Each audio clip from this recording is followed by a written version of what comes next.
Energy security is the second most important after food security. Why should we think about it? Our oil reserves continue to deplete. Even if there are still there, we are committed to the world for clean energy already. Many of our islands and territories are so remote.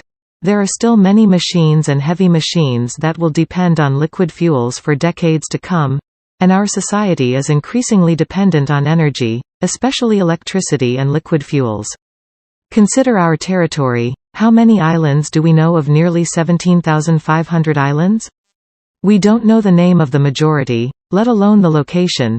Can we imagine how expensive it is to send fuel throughout the archipelago? Even the area of our oceans is wider. We need to be able to guarantee the availability and affordability of fuel to the outer borders of this country. To ensure this energy security, we must have a very strong desire about what kind of energy is ideal for us now and in the future. Of course, it must be clean, sustainable, reliable, affordable, empower local communities, use local raw materials, and must be easy to manage. What options do we have? We have solar all year round. We have a lot of geothermal resources because our territory is in the Ring of Fire. The island countries also have lots of tides and waves, of course, lots of winds, lots of rivers, and we can also plant crops all year round. Nothing is perfect, but if we are good at assembling these natural resources, we will be able to build our energy security up to the level of no single point of failure. The most evenly available throughout our region is biomass, vegetable oils that are easy to grow, and sunlight.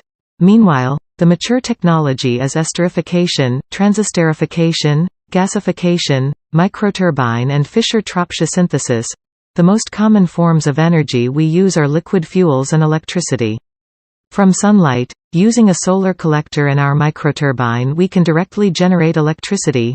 Likewise, from vegetable oil, after being extracted, then using our esterification, transesterification reactor, it can directly become biofuel.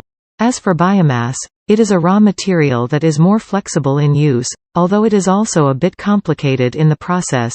Using our gasification reactor, synthetic gas will be obtained to be further processed or used to produce electricity directly. The waste heat from this gasification can also be harvested to drive the microturbine.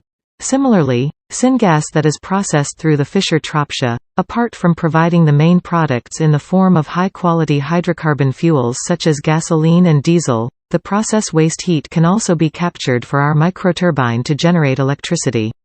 This energy security project is the work of our startups After Oil Indonesia and New Energy Asia, and we are ready to collaborate with companies and institutions that have the same concern about this energy security.